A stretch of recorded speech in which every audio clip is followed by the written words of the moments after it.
When it comes to getting together, I do love a fun table runner. And this is a lot of fun combining three of my favorite brother tools.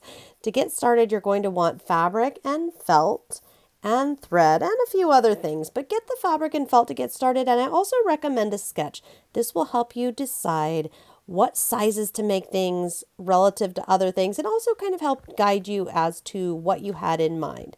Now, all of my felts I have and fabric I have backed with an iron-on stabilizer.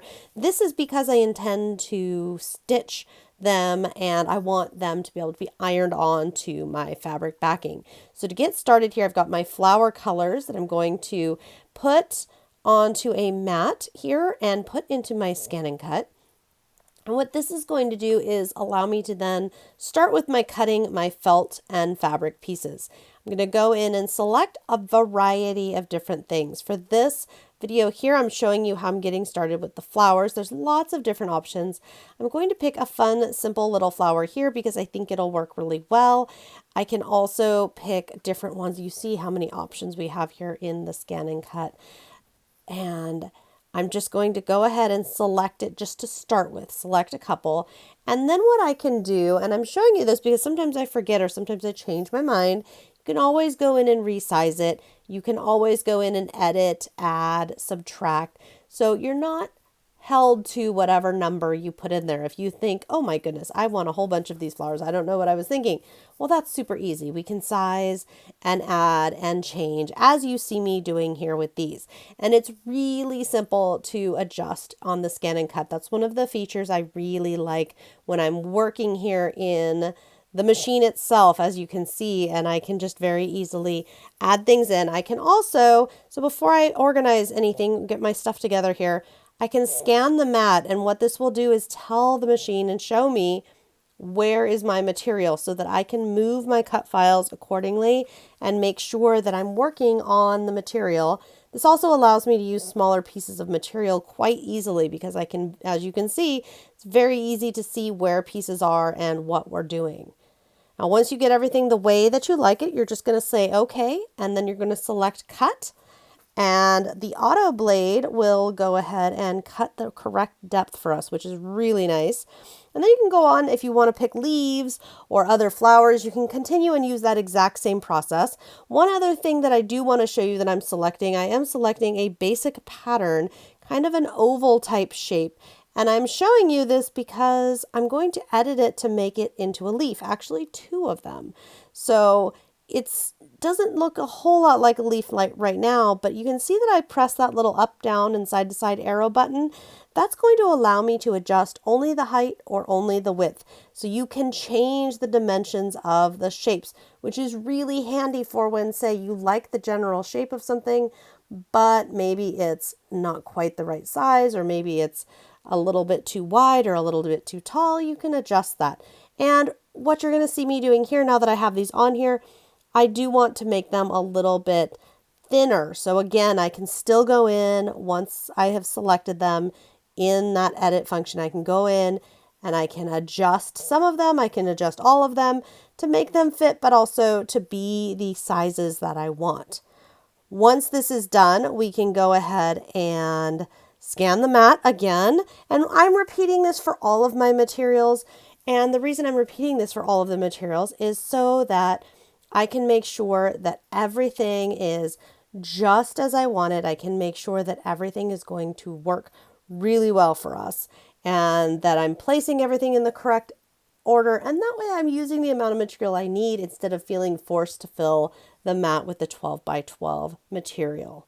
Another thing this is going to do is, as you see me here adding yet another shape, it allows me to maximize my material so that I am not wasting any felt or fabric or anything. I can go ahead and add more items and then adjust the size, as you see me doing here, down or up, depending on what space I have available.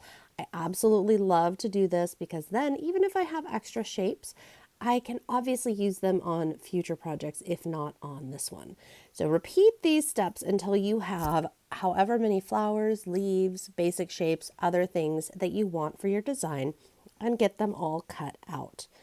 And once they are all cut out, what I like to do, so we're working here on, my background is about 20 inches wide and about 5 feet long. So I'm making myself a little table runner here. I'm taking off any backing for any iron-on materials, and I'm just setting things out because I want to take a look at how does this look once we put this down onto the end of the table runner. Is it too big? Is it too small? Do I wish I had other layers? I'm taking a look at this before removing everything and starting with whichever layer is going to be at the bottom. And I'm going to be sewing these on using my sewing machine. And of course, before I do any of that, layer by layer, starting at the very bottom, I'm going to be ironing the material and the cut piece together so that it sticks really well for my sewing. Over at my sewing machine, I've got my very first layer. This is the very bottom layer of fabric, and I'm doing a bit of a decorative stitch around the edge. This is just going to help prevent any fraying of that fabric, but also just add a decorative touch. And then repeating, as you see here with the leaves, I've just done some kind of freehand stitching going around, getting some wild little sketchy looks there on the leaves.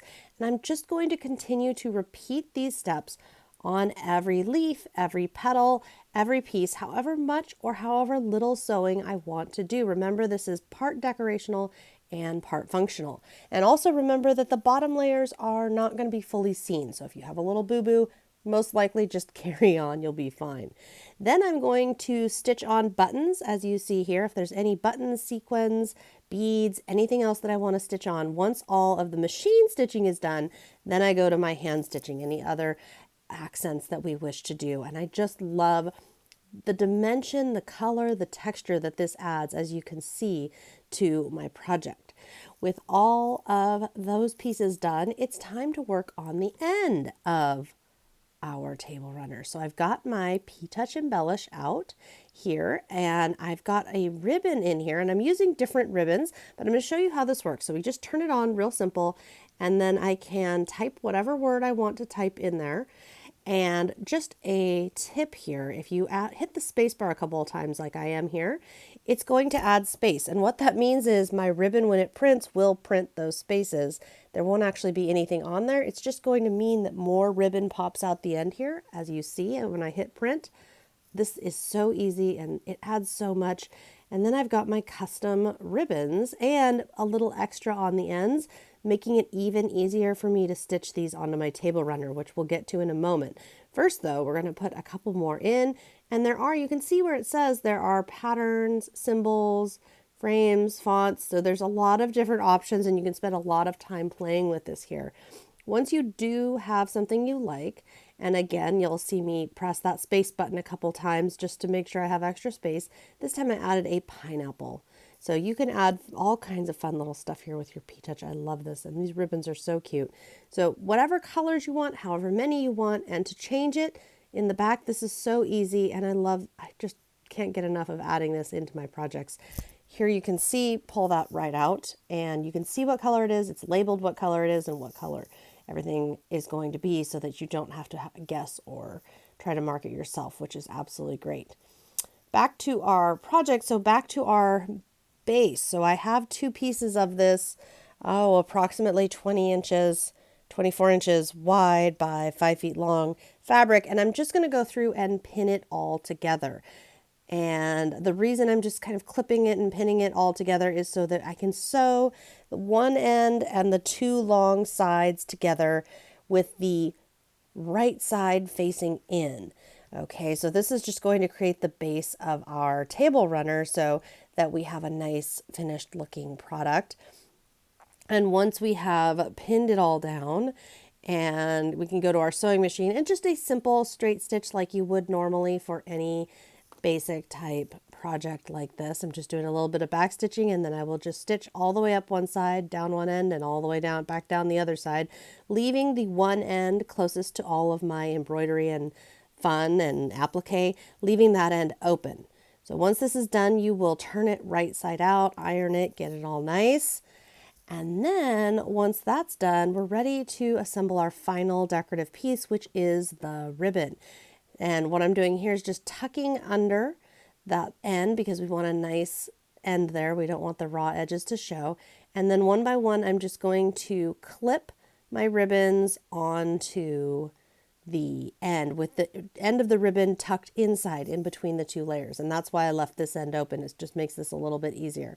And this takes a little bit of time, but it's totally worth it. And I'm doing a combination of ribbons here from my stash as well as the P-touch printed ribbons. And one note here, this is not a washable project. This is not a project you're going to put into your washing machine or wash like that. You would have to spot clean only. Just with the various materials, it's not washer friendly. Back to the project here. We are in the sewing machine, and what you'll see me doing here is number one, going nice and slow so that I don't have my ribbons going flying. And number two, when we get close to a clip, remove the clip, flip the ribbon over, and if for some reason it slides out, just slide it back in, not a problem. And then continue slowly going along. And if you want any other stitches, if you want decorative stitches, I just like to start with that straight stitch just so that it gets in there. But look how pretty that is.